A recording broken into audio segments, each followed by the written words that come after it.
of show is this one? I thought this was the nice American lady. Who's this angry Mexican woman? Hi, my name is Ana Falcon, and I'm known as the #1 Mexican in Estonia. Not counting the taco lady, that guy that is fluent in the language, and the girl that wrote a book in Estonian. Just because she could. So if you do not count them, I'm #1. And today, I'm very proud to announce that I have made one Estonian achievement. I found a job in Finland.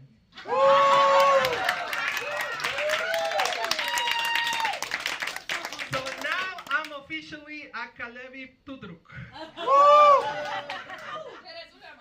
Yeah. Estonians know this is a huge achievement. You have, yeah, thank you.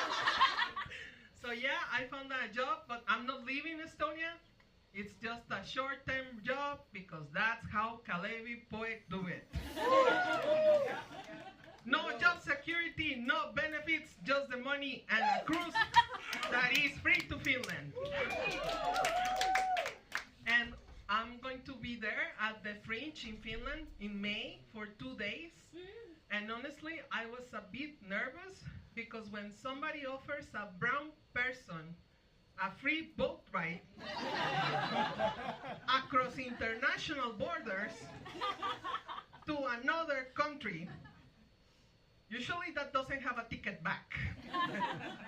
So as a guarantee, I'm taking my assistant, also known as my Estonian husband. And when he said like, "Why are you taking me, sweetheart?" And I was like, "Honey, I'm a brown woman. If I go missing in the cruise, nobody will care. You're a white guy. If you go missing, we're gonna have you printed on the side of the milk carton the next day. There will be flyers, missing white guy, and we will find you. So you're my guarantee that I'm gonna get a ticket back." So that's the thing. Now people ask me like, "Well, why are you opening for Christy? She's from the States." And I'm like, well, you do not know the context. I know the context. The reason we're having this show today is because Christy said, "Hey, I need to fly back to the States because my visa is expiring." Yes, and I'm like, okay, so technically speaking, you, an American white woman, it's getting deported back to their home country. And you're asking me if I can open your show? Yes, I will do it for free. I will consider it historical reparations. Mexico won. USA, 100,000 per year. We got one for the team, people. No, but actually, Christy's a very nice American woman. Yeah. Everybody's quiet like, No, yeah, I know my share of American woman. She's very nice. Very, very nice. So she's also very scary. Because you know that the scariest women are those women who are too nice to say something bad, but they say it with their eyes. They have the look. It freezes your heart. You're just talking to this very nice person and they tell you, "Oh, so what did you think about the show?" And they smile, but the smile doesn't go to the eyes. And you know, oh my God, this is a true bitch. Because in this world you have 4 kinds of people. You have bad people. You have bad good people. You have good people. And you have good bad people. Yes. So you have to follow in which kind of a spectrum this American woman falls. I'm undecided. So it's very fun to be here, and I'm very happy to be here because it's always very exciting to see new people, to see like, oh my God, let's go and do something new, because spring is always a time to try something new. Except SUP. You know what SUP is?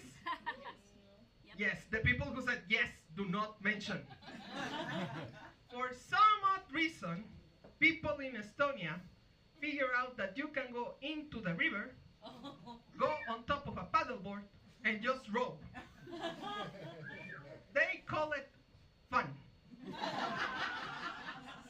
I call it escape to a new life. You will never see me voluntarily saying, you know what would be fun? Just paddling away with no direction. Woo! Yeah. Yeah, that's how you know they have issues here. So people ask me like, how did you come to learn about SUP? You don't look like a SUP girl. And I was like, I know I don't look like a SUP girl. The reason I know about SUP is because usually at workplaces here in Tallinn, they have very nice HR people. And their only job is to keep the morale of people up in Tallinn, in winter, with a low budget. So they find to do like different activities and they call it fun. You know what is fun? SUP. You know what is fun? Paddle. Never in my life would I figure that at 30 years old I would be with a tiny racket doing like this. I do not feel the fun, but I appreciate the drinks. So yes, we have done SUP, we have done paddle, and then they also do something different, edgy. Like, okay, that's too normal. Let's throw some axes.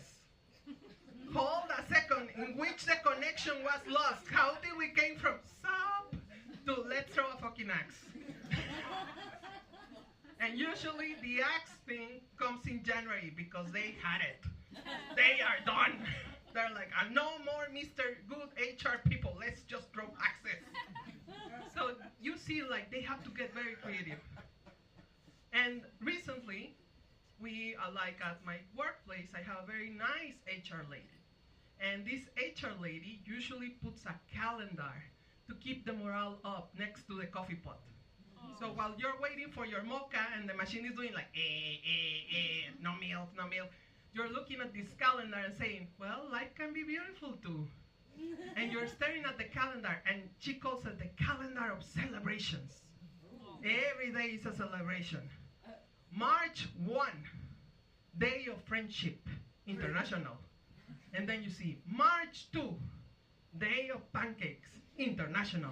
And you start to see, like, I was reading March 1, March 2, March 3, March 4, and then I get to March 5. Cinco de Mayo. People who are laughing have a little bit of notion of Spanish.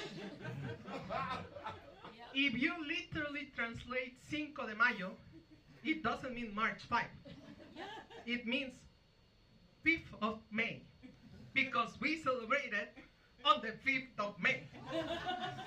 And then I figure out that right at the end of winter, when morale is at all-time low, me, a brown person, have to type a message via Slack to my very nice HR lady and tell her, you are wrong.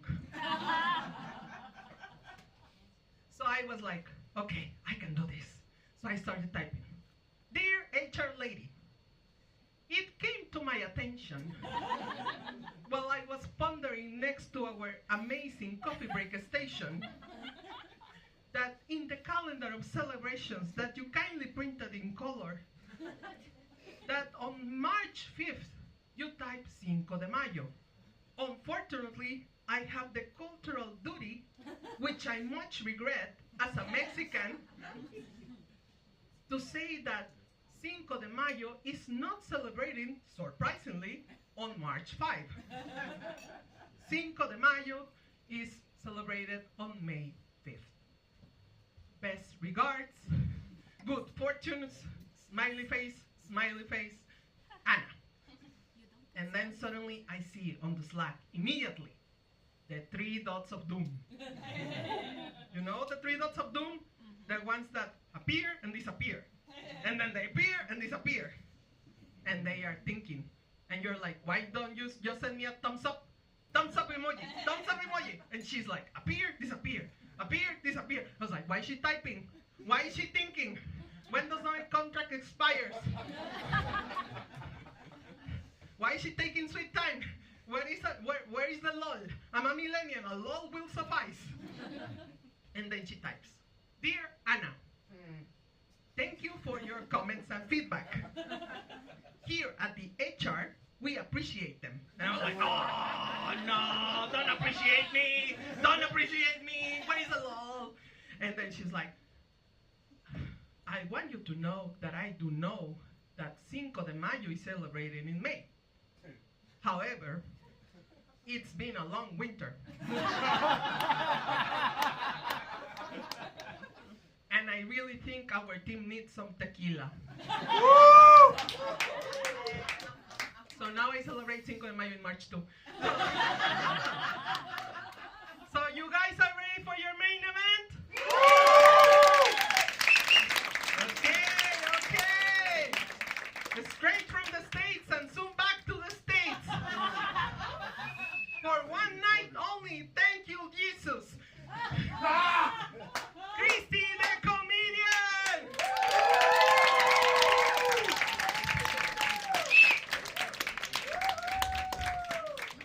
Well, thank you, Anna. And I just want you to know that you can come swimming in the Gulf of America anytime. I know, rooted that. I'm teasing. I'm going to be a bitch tonight with my mouth, not my eyes, so enjoy. Let's get to it. Have you ever had someone trick you into putting their finger up your booty hole? I was hanging out with this dude, and he was like, hey, Christy, do you know what a vessel is? But it sounded like he said wrestle, and I was like, what are you talking about? No? And he whipped me around backwards, put his hand down my pants, and put his finger up my butthole. Yeah, a little bit of context. I was 5 years old at the time, and he was 6 years old. So I hope whatever he grew up to be, it was not a teacher, because from that lesson, I did not learn how to say vessel or what it was. And then imagine to my surprise, just the other week, to see him on the TV in the Oval Office. I'm like, oh, he turned out to be an asshole. Oh, so the name of the show tonight is A More Disturbing Option. And because today is what in Estonia? Exactly. So feel free to correct me if I say this incorrectly. I'm sure you will anyway. Hi, Rivam Balik. Yeah? Do you understand me? Okay, close enough. Oh, she's the only one because she helped me practice. Okay, I was trying to say your National Language Day. Hi, Rivam Balik. Yeah. Search for it. Search for it with your ears. All right, maybe you'll get this one better. Move on sur Twitter. Okay. All right. Thank you. If you're not laughing, turn to somebody who was laughing, and they can translate for you. But basically, it's a magnificent clitoris, and I have it taped to. I have it taped to the inside of my leg right now. It's easy to find, so hashtag winning. So I am from the southern part of the USA. Anybody else from that part? That's okay. Or if you don't want to be, that's fine. Usually there aren't many of us. We don't get out of there, but I did get out. I was raised quite religiously. Anybody here grow up with a religion? Yeah? What flavor? Lutheran? Okay, that's the flavor. How'd that work out for you? Not anymore. Not anymore? Okay, all right. Anybody else? No, I still am, but I ignore it. Oh, you're still Lutheran? Yes, but I ignore it. You ignore it? Okay, and you feel good about that choice? Because I was just talking to Jesus, and he had a few things he wanted me to tell you. He said you should turn Southern Baptist. That's what I am, and that means you'll go to heaven, okay? So good luck with that Lutheran bullshit. But I told people that, hey, I had to go to a Christian school growing up, and they're like, oh, get molested by the priest? I'm like, no, it wasn't Catholic church. It wasn't that. It was Southern Baptist. I was molested by the janitor. I I know. You're like, oh, janitors are supposed to make things clean, not dirty. Oh, well, you win some, you lose some. But we also have a lot of funny sayings in the South.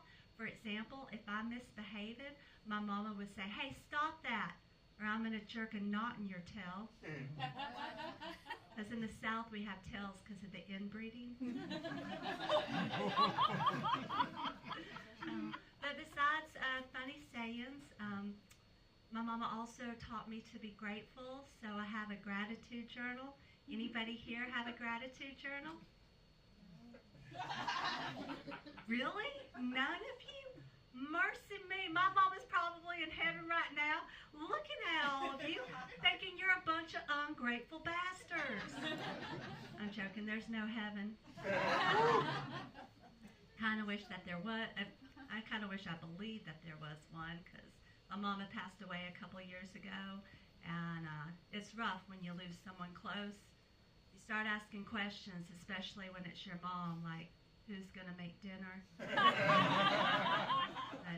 she fought this horrible autoimmune disease for a really long time, and I was living abroad towards the end of her life, and she would call me up on the phone, and she would say, Christy, I don't want to go on anymore.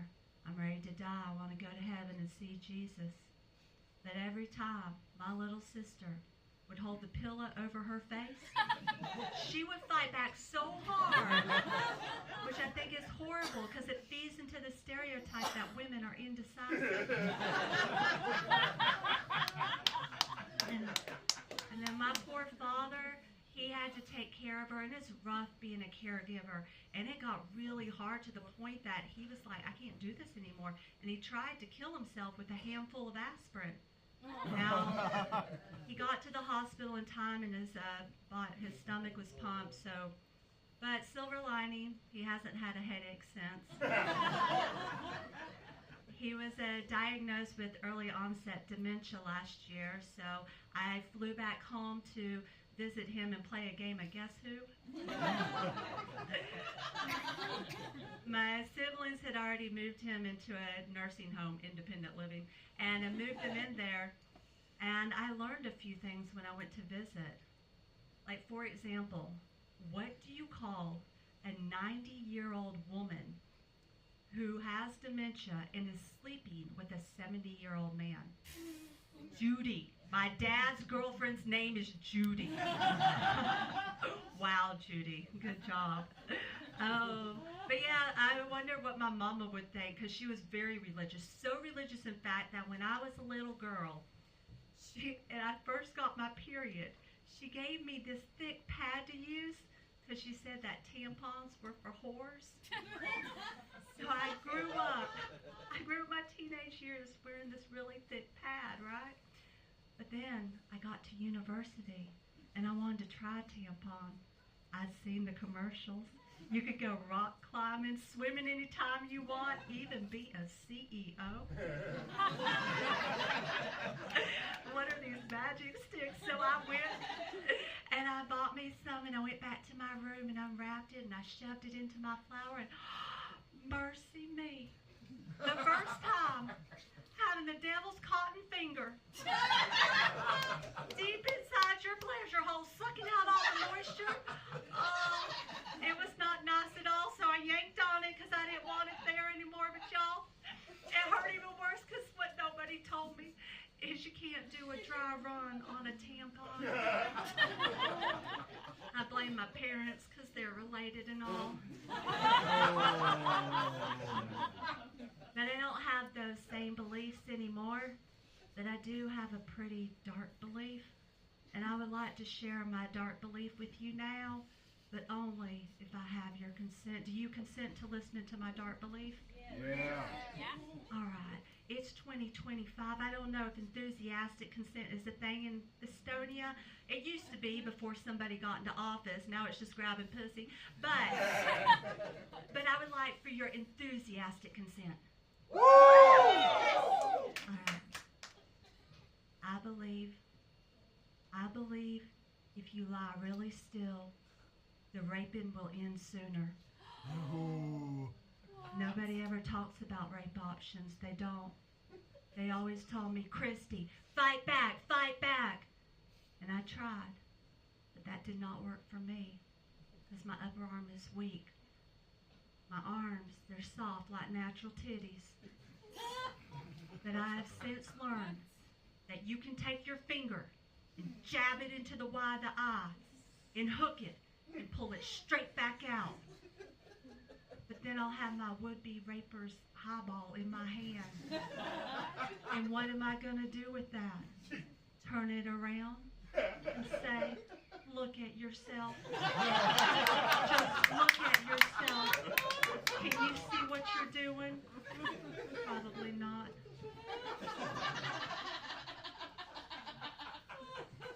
It's a disturbing option. So I grew up, like I said, in Georgia, and that's where I got my first job. And then I ended up going out on a date with one of the engineers that worked there.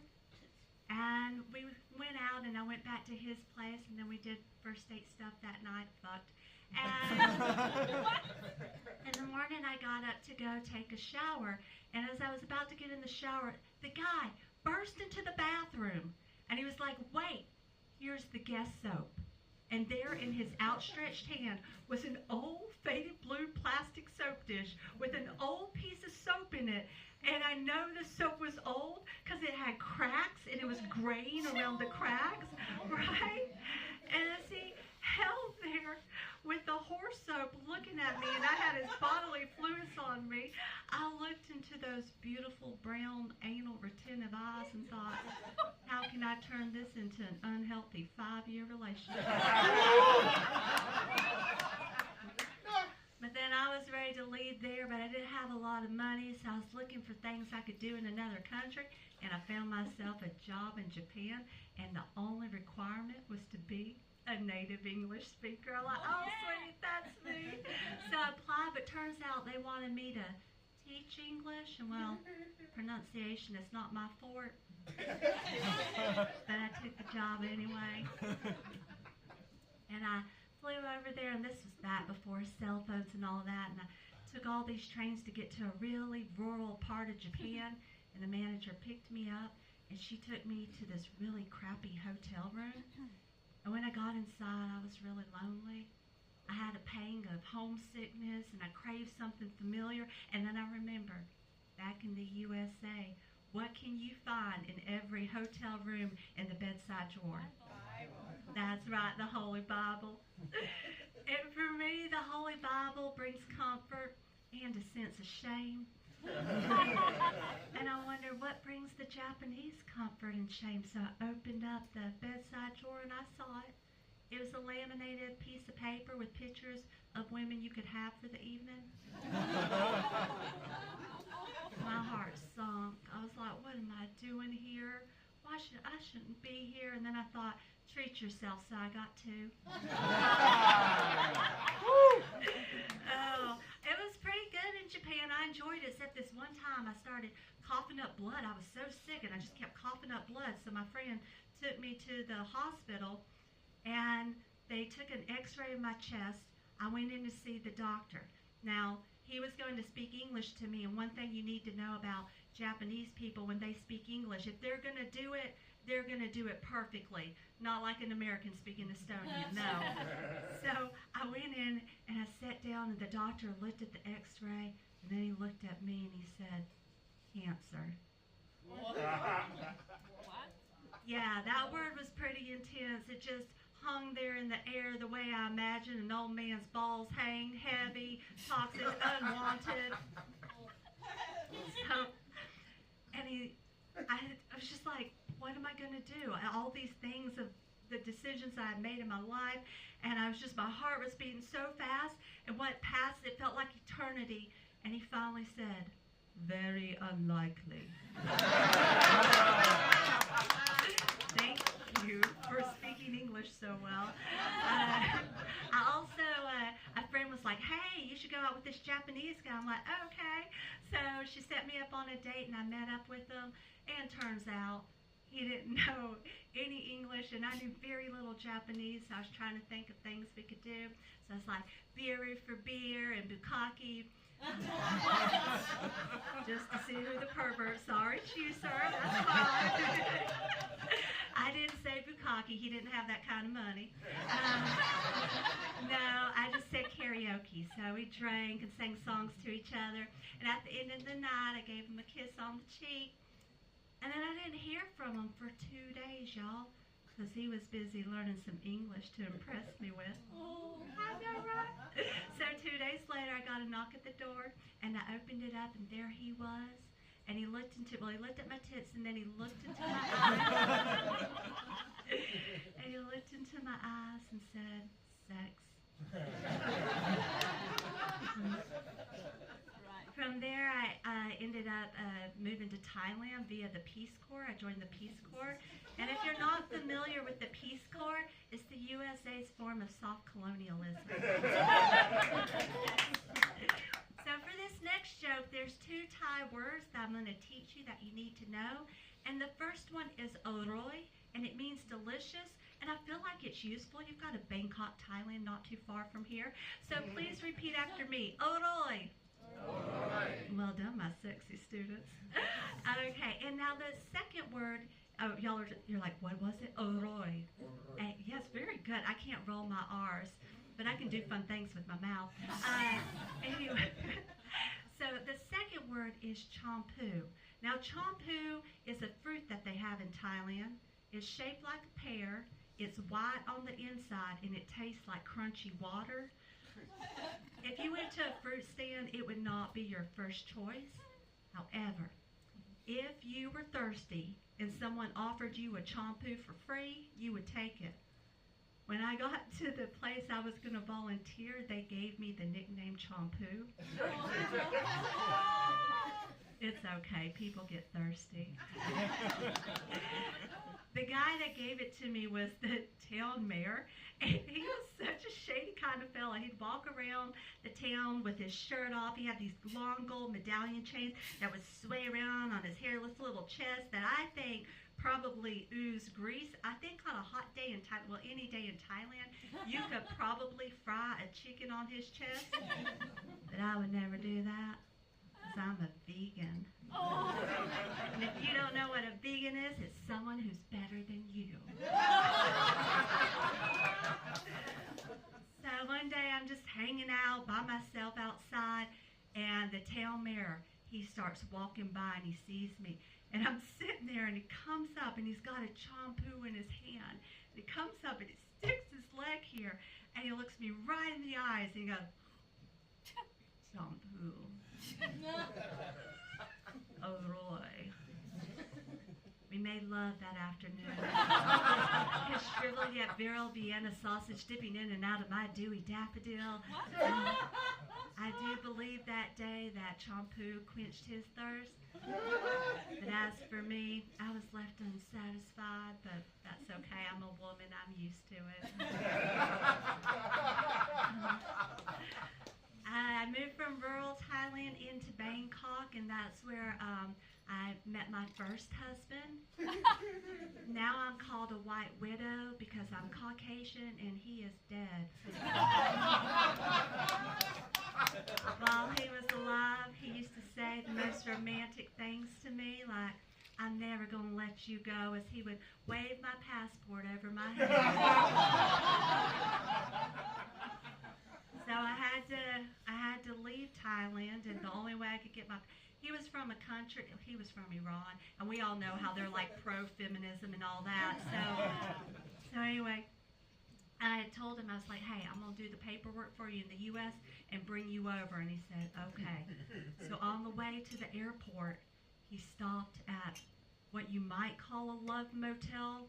I don't think you have these in Estonia. Let me break it down for you. Basically, you pull your car up into this area, and there's a bunch of curtains. And there's a man whose job is to come and pull back a curtain, and then you pull your car in, and then he draws the curtain again so that nobody driving by can see the car license plate, and they can't see you getting out. When you get out, there's a door, and it opens into a regular room, like a motel room. And there's a bathroom, and there's a bed. And this particular one was pretty basic. It wasn't an S&M kind of room. There weren't whips or things like that. However, there was this one piece in the middle of the room that was like this metal framework with some stirrups on it and a little wooden seat, as if to say, if you're into S&M, here's one of our more disturbing options. So I did what needed to be done to get out, and I made it to America. He did not. He's dead. Don't ask me how. I really don't know. So in America, I flew back and I decided to get my master's in peace and conflict transformation. And now I do stand-up comedy. So you can see that I have a real passion for not making money.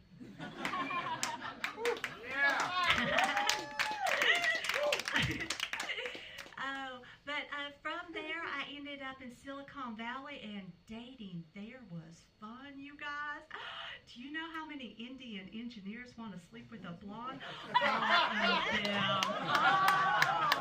Divorced Indian engineers were my jam. Oh, it was a busy 4 years. And there was this one dude that I did get into a relationship with, Raj. And I remember this one time because I traveled a lot for my job. Raj was like, I came back on the weekend, and he was like, oh, I want you, so we're taking off our clothes really quickly. And then he threw me onto the bed. Actually, it was more an aggressive push because he wasn't very strong and I was heavier. So he aggressively pushed me onto the bed, and I flew back, and he stood over me, and he grunted, and he goes, oh, I love your big white body. Like, dude, I do not need your adjectives. No. No.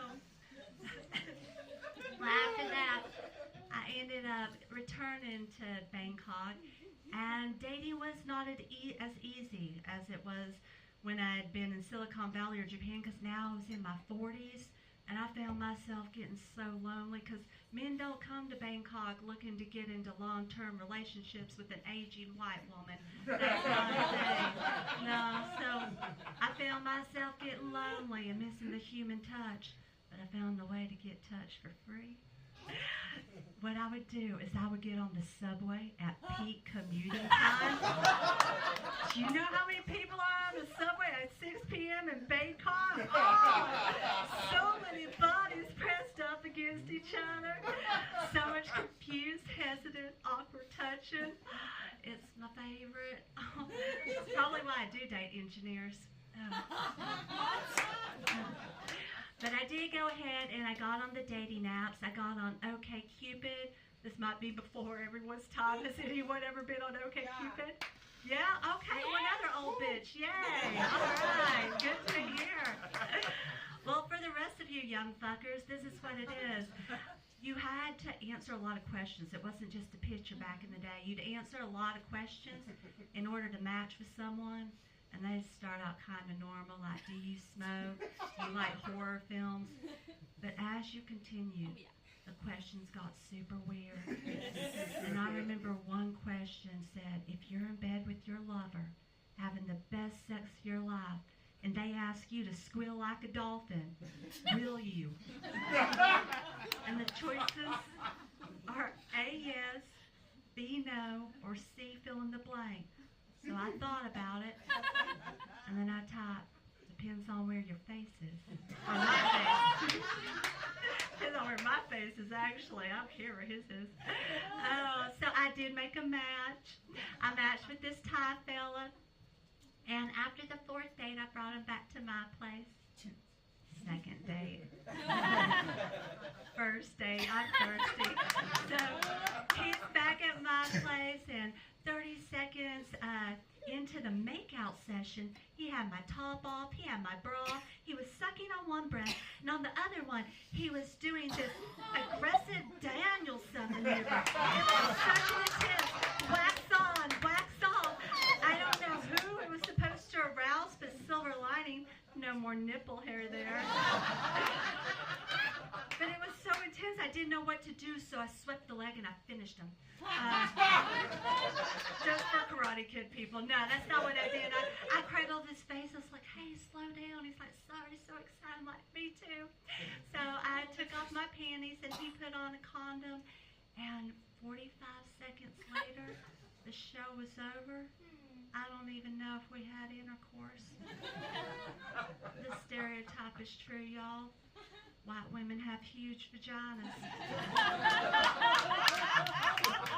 Speaking of huge vaginas, my grandma, God rest her soul, she was getting out of the shower when her bladder fell out of her petunia. Ladies, did you know your bladder can fall out of your vagina? Just a few, no, this is the public service announcement of the show. It can. I have been doing Kegels this entire set. That's when you squeeze your flower muscles together and then release them. I feel like some of you are doing that right now. The energy's starting to change. You find when you do them that your booty hole wants to jump in and get involved as well. It's really hard to isolate the movement, so whatever. They're both going to be strong. But yeah, I'm really worried that one day my bladder is going to fall out of my daffodil, and I don't even know what that would look like. I would think that it's an old condom that's been lodged up in there for a while, and that's what it is. Am I the only whore here? Jeez Louise. Anyway, and there it would be between my legs hanging out, and I don't want that old condom there, so I try and pull it off, right? Relax, y'all. Your girl is a problem solver. I don't use condoms anymore. So maybe later, if someone after the show wants to buy me a drink, you might find yourself condom-free in a roomy vagina, depending on where my face is, and hear a dolphin noise. Oh, my goodness. Now, you won't hear that at all because now I'm in a loving relationship, a long-term. I'm engaged, y'all. I'm so, thank you. Yeah, so, and I think the best sex you can have is in a long-term relationship. Clap your hands if you agree with me. Yes, exactly. Because that's the only time you can be like, am I going to get caught?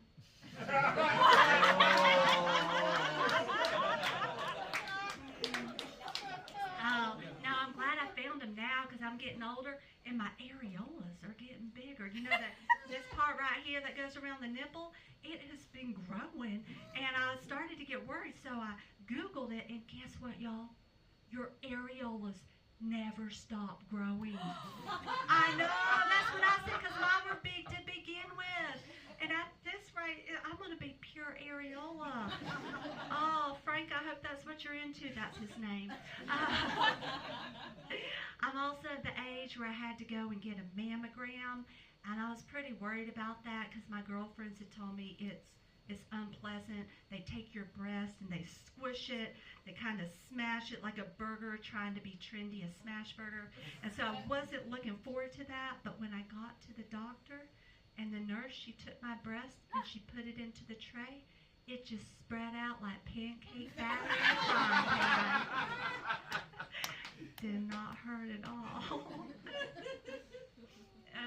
But yeah, there's so many things that I've been feeling thankful for and thinking about. And one thing I was really thankful for in Thailand, that there were so many different beaches there. However, I remember this one particular one that I went to. It's a little trashy, but whatever. It's the ocean. I want to go for a swim. So I went ahead. I got in and I was swimming along when a diaper went floating by my face. And I was like, oh, that baby did not make it. The last year when I was in Thailand, I found myself getting a little more tired. And I was like, I don't think my age has anything to do with it. Because do you know how hard it is to find good cocaine in Bangkok? It's really hard. Oh my gosh. But a week before I left, my girlfriend called me up and she's like, hey, Christy, guess what? I got a bag. You want to hang out? I'm like, okay. So we met up and went into the bathroom. And she pulled out these fingernails, and they're the kind of fingernails that say, I don't type or do manual labor. Dipped it in there. I did a bump, and wow, you guys, it was like the 90s. And if y'all don't know what the 90s were like, that's when cocaine was good. It was amazing. It was so good. I was was like, girl, I got to go, because I knew I would just be doing that all night long. So I quickly walked the 5 kilometers home, called up 10 of my friends to tell my brand new business idea that I knew was going to be successful. And 2 days later, I got a call from my friend. She was like, hey, Christy, you know that good cocaine? It was meth. I like meth. I also used to do a lot of voice work in Thailand, and if you call up Mercedes-Benz in Thailand, I am the voice you're going to hear. If you are a Thai student taking a national exam for English, I'm the voice you're going to hear. I don't think there was a lot of quality control going on. Except in the COVID years, that was the first time someone emailed me back and they said, we are going to have to ask you to redo that recording because you have made 23 pronunciation errors. And they were all of the same word. And that word was Feeling. Now, the way I say it is like what you would put into a cavity, feeling. But the way you're supposed to say it is feeling. But if I were to say, how are you feeling today, that sounds a little cunty, right? But if I say, how are you feeling, well, that doesn't sound too cunty, does it? Or at least not someone who would be cunty to your face. I think Anna did have it right. Oh. But yeah, but I would also fly around and do comedy a good bit. Is that drugs? Are we going to do drugs later? Oh my God. It has to be. Y'all been going back and forth so much ever since I talked about meth. All right. I'll see y'all later. But yeah, I remember this one time I had to fly from Bangkok to Singapore. And they were like, excuse me, ma'am, we're going to need to do a search. And I got excited because I like to get touched. I remember the most intense search that ever happened. This woman in Nepal, in Kathmandu, the way she felt all over my body and in my crevices, I had to have a cigarette afterwards, and I don't even smoke. Oh, goodness. And then in America, they tell you what they're going to do before they do it. They're like, excuse me, ma'am, now I'm going to take the back of my hand and bring it up your inner thigh. Yes, please. Oh, they don't like it when you talk back or move around too much. But here in Thailand, turns out they didn't want to do a body search. They just were going to look in my bag. So I was like, bummer, okay. So I went around, she unzipped my bag, and the first thing she pulled out, of course, was my vibrator. And the woman, she held it up, and she looked at me, and I looked at her, and I pointed to my shoulder, and we laughed, and we laughed. Oh, and I just put it in my mouth. I got really excited for tonight, And then the second thing she pulled out was a little shaver for my flower area, and she held it up, and there were still a few curly cues in it. Hey, and they were clean. Relax. She held it up, and she looked at me, and I looked at her, and then I pointed to my eyebrows, and we laughed, and we laughed. And then she found what she was looking for, that good cocaine. I don't know if y'all have ever been to Thai prison before, but I haven't, because I'm white and I have money. I'm joking. I don't have any money. I can just suck a dick.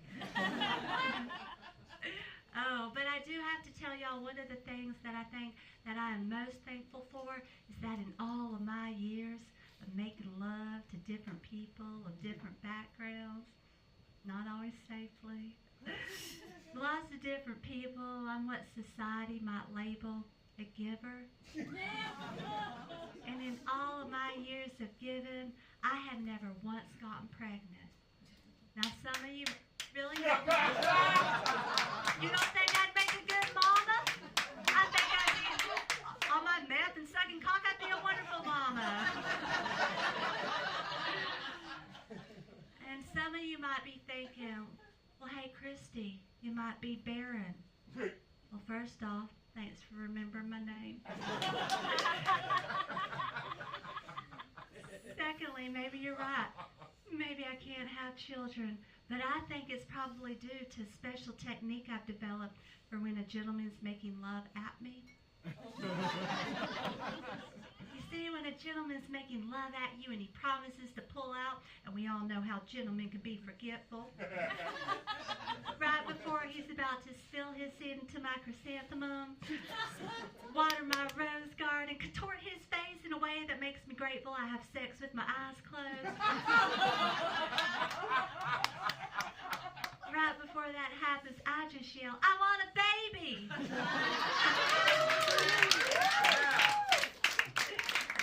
Oh, and just like that, every time, no baby, just a sticky back. Oh, I had a lot of people come visit me while I was in Thailand, but they were confused by some of the customs. This one girl, she was super excited to get a massage because they're so expensive in the U.S. And so she went in and she picked out the aromatherapy one, and the Thai masseuse said, okay, take off your clothes, and here you go, put this on.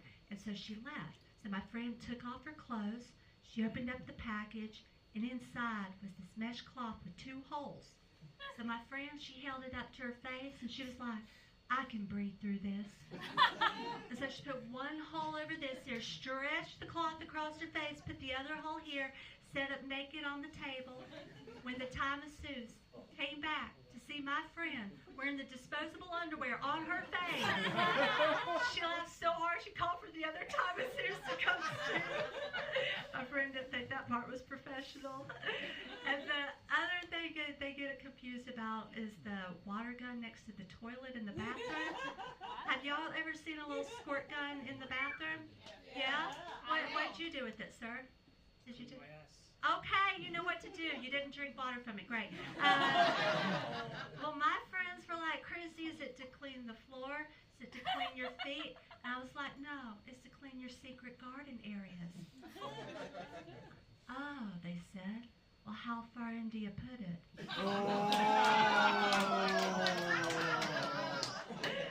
All the way. Oh, and Japanese toilets, those are a real treat. Has anyone here ever used a Japanese toilet? Clap your hands. Yeah, oh my goodness. I love me a Japanese toilet. The seat is warm and not because someone's been there for too long. And there's a whole panel of buttons on the side. However, as a woman, I do have a few issues. Because I have found when I press the button to clean my flower, water shoots into my booty hole. And when I press the button to clean my booty hole, water shoots onto the small of my back, you know, where the gentleman finishes. And I started to worry, am I anatomically incorrect? Are Japanese women's secret gardens more zenly placed on their body? And then I thought about it, wait a minute, who's designing these toilets? Japanese male engineers. Probably the closest they've seen of the female anatomies from the pixelated pornos they're watching, so they're just doing their best guesswork. Yeah, give it up for the Japanese engineers. They're trying, they are. Oh, but truth be told, I think the thing that I am truly most grateful for is that I'm with Frank. I'm ridiculously in love, y'all. And I've known this man for at least 12 years, maybe longer, I don't know, I forgot kind of.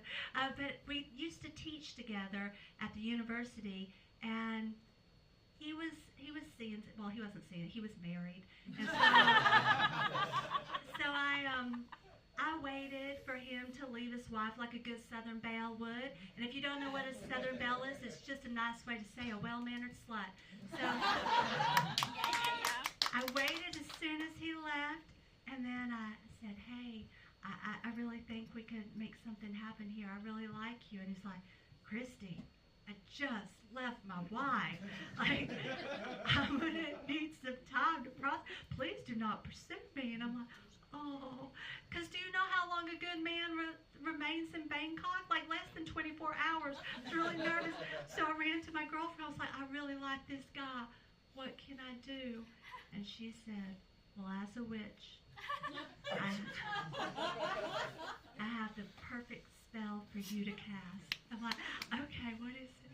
And she like pulled out these ancient scrolls. No, she sent me a WhatsApp message. And it had the spell that I would have to repeat over and over. She said, but first you got to set the environment. So I turned down the lighting in my room, And then I was like, ooh, music. So I opened up my laptop and I Googled Love Spell Cast playlist, and someone had made one, of course. So that's going, and then I had to dress sexy, so I put on a black negligee. Oh my God, I'm your grandma. I put on black lingerie, and then she said, okay, Christy, now you have to take a candle, light it, and then please it on the unlit part. You have to please your special place. And I was like, my booty hole? And she's like, no, girl, your other special place. I'm like, okay, I got you.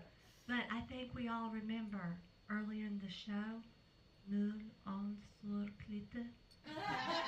I have a magnificent clitoris. So whatever you're imagining as far as candle size goes, I'm going to need you to think bigger. I'm going to need you to think about Catholic Church on Easter Sunday. That kind of candle where it takes 2 altar boys to carry it out the aisle. So I have that hoisted on my magnificent clitoris going round and round, and I'm repeating this spell over and over. And I'm trying to think of this man, Frank. But do you know who's on a candle that big? Jesus. And he was wearing those sexy robes like he was about to go to an orgy. Oh my goodness. And it was so hard, and I locked eyes with our Lord and Savior, and he got me there, and I have Frank today. Thank you, Jesus. Thank you. Oh, amen indeed. Amen indeed. Oh, goodness. So yeah, I am really happy to be with Frank, but I think there's an important thing you guys should know about me, and that is I am unable to use a microphone, and I am more than just a vaginal canal. I also have tits, and my partner says they're spectacular for my age. And now I have created a video to celebrate women. So if you'll turn your eyes to the TV one moment, and you will watch.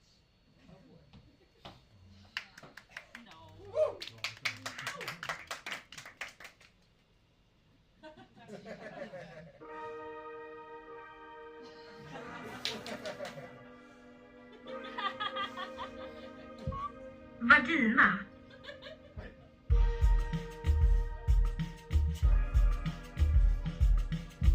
Vagina.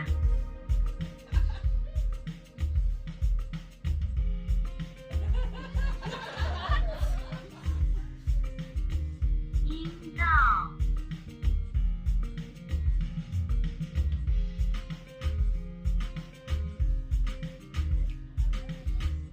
Version. Complot.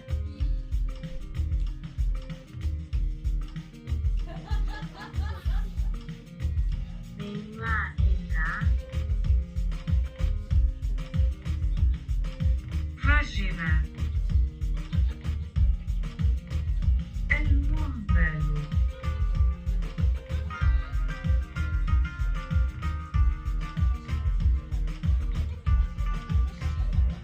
Down.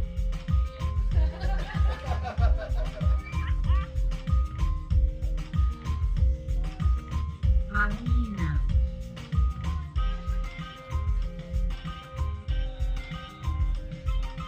Vagina. Vagina.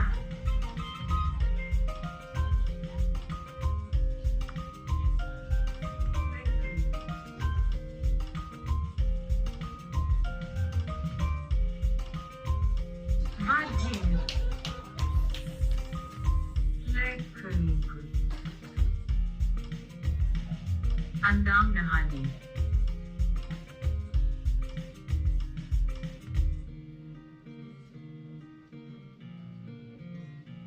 Wij. Exclamativo.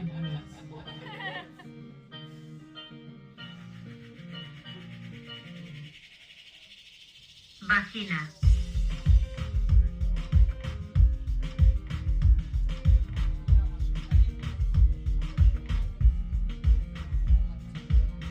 Yoni.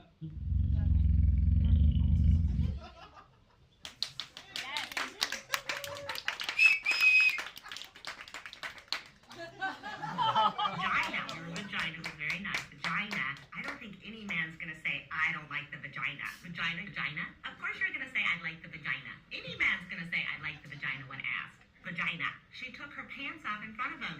the little vagina right in front of you. Men appreciate, some men appreciate the sight of a vagina.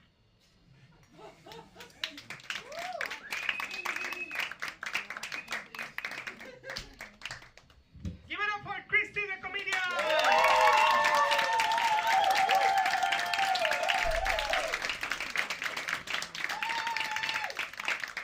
If you're wondering why I'm back, she explained quite well her vagina is huge, but she forgot to mention that her bladder is tiny. Everything is in perfect balance. So when I was talking to Christy, she asked me like, do you have any advice when I fly back home? And I was, yes, check how many liters of vodka you can safely carry. She asked me why? And I explained, well, when I flew back to Mexico for my wedding, I realized I could carry up to 3 liters of vodka. Yeah. So I was going for my wedding, so I decided like, you know what would be like really good idea at this Estonian Mexican wedding? Vodka tequila shots. So I decided to carry 6 of Virubalke finest vodka bottles in plastic because we are safe. And I decided to buy the half-liter ones. But because I wanted to optimize the space in my bag, and I'm Mexican, I decided to safely tape them together. So it looked like I was packing marijuana. And I put it there. And then because I'm very fancy, I decided to show off because it was my wedding. So I got one of those lit up signs from Tiger, you know, the one that says like, hey, you're like here. And it has like a alarm inside of it. And to optimize the space, I realized that if I put it on top of the package of vodka bottles, I could pack more stuff in my bag. So I felt very safe when I arrived to the Tallinn airport. And then suddenly my husband looks at me and says like, they are calling your full name. That was the day that I learned that the tiny airport also has a very tiny jail. It's a very nice interrogation room. And I've been to several because I'm brown. So they called me aside and I go there and they told me like, there is something suspicious in your bag. And I was like, but I'm flying home, not back from home. And they say, okay, but look at this x-ray. So imagine you have 6 vodka bottles that fit nicely together, that are surrounded by tape, and on top of it, there is an alarm clock motor. And I was like, well, that's pretty solid evidence. No complaints here. So when I open that, and I open my package, and I take out the alarm clock, and they see, oh, okay. And then I take the vodka bottles, and I start untaping them, and they see Virubalke. And I say, I'm getting married. And I say, is he Estonian? Oh, yeah. And I said, yes. And they said, okay, you can go. Are you ready, guys? She's back from the loo. Here is Christy the Cougar.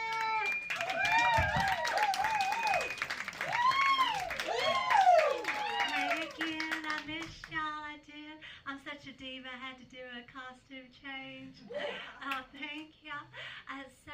So I have been labeled a cougar. We're all familiar with what a cougar is. Yeah, it's a woman who enjoys the company of younger men. But I did have to be careful because I taught at a university, and I had to be very careful. But, oh God, I remember one time, y'all, this guy came up to me after one of my classes, and he was flirting with me, and it got so awkward because I knew that he wanted to sleep with me again.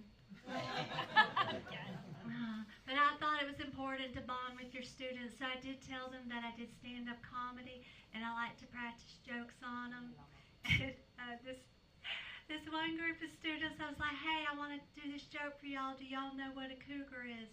They said no, so I fucked them all. But I told myself, Christy, stay away from the youth. Stay away from the youth. But sometimes it's your birthday. Sometimes you're in another country. So I happened to be in Nepal at this point. It was my birthday. I was hungry. I'd gone out to get a little something to eat. But I wasn't looking for any Nepalese sausage. I was just trying to get a veggie wrap. But this guy rode up on a motorbike and he was starting to flirt with me. He's like, hey, do you want to go somewhere? I was like, well, first I have 3 questions for you. 1, are you in a relationship? And he said no. And I believed him because I trust men. I said, 2, how old are you? And I thought he said he was in his 30s, but had I been a little more observant, I might have seen the Hello Kitty sticker on his helmet, but I am not a detective. And then the 3rd question I asked is, do you have any condoms? Not that I was going to use one. But do you have any condoms? He said no, but I know where to get some. So I pounced on the back of his motorbike, and we went driving through the streets of Kathmandu. He pulled over on a highway, jumped off the motorbike, went running across the highway down the alley with his whole helmet still on, because I don't know, Sherpa's got a summit, and he saw a white mountain he wanted to peek on. So I took him back to my hotel room because I wasn't ready to meet his family. And, oh my gosh, y'all, the lovemaking, it was so gentle. I do not think that they have porn in Nepal. There was no spitting or anything. It was so nice. Oh, and then the next morning we exchanged information, and that's when I found out how old he was. Oh my God, he was so young. He was legal for Nepal. But the thing is, I am not out there looking for younger men. I think what's happening is there are cougar hunters out there. And they're like, look, there in the distance, a white cougar, the least rare of all the cougars. And yeah, there I am. Just probably 4 gin and tonics in, and at that point, I probably am the gash of least resistance, so I get it. Oh, but I am no longer a cougar, but I did write a song about a cougar and her slightly dry flower, and I redid it to WAP. Do you guys know? Yeah, by Cardi B. What's that song? What's the sample? Wet Ass Pussy Indeed, but again, when you get to my age, it's a little drier. So I put together a little song that I would like to sing for you, but maybe not in this. And I did button it up. Take me a minute. What's underneath? It's just some sad titties. Give me a second.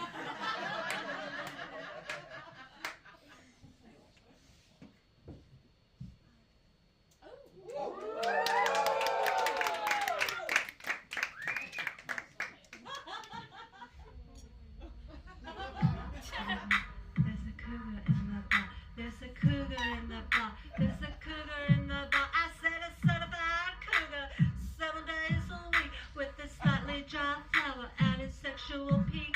Oh. Slightly dry flower at its sexual peak. So bring some oil and some lube from a slightly dry flower. Give me all the time you got for my slightly dry flower. Don't bust it up from behind. Just take your time. Turn the dials on my oven if you wanna feel sublime. Put your tulips on my tulip if you wanna make me scream. Silent squeezing in and out, getting ready for your head. Yeah, I've seen some action, but it ain't been bomb. It's still intact, but it could use some balm on my slightly dry flower. Home, home, my slightly dry flower. Now, roses are red and violets are blue. My marigold is ready for some young ass dude, and I'm so that good gal.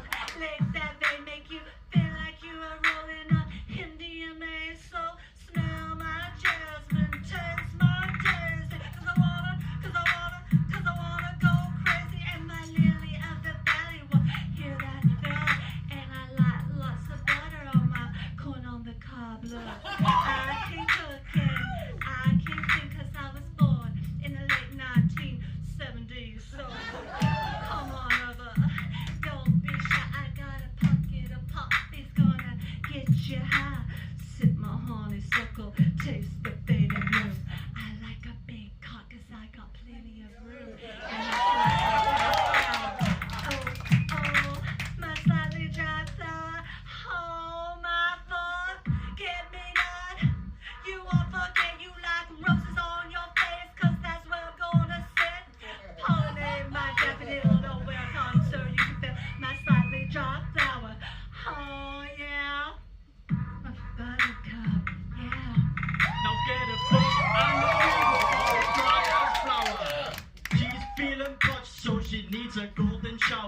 Pussy so dry, motherfucker, yeah.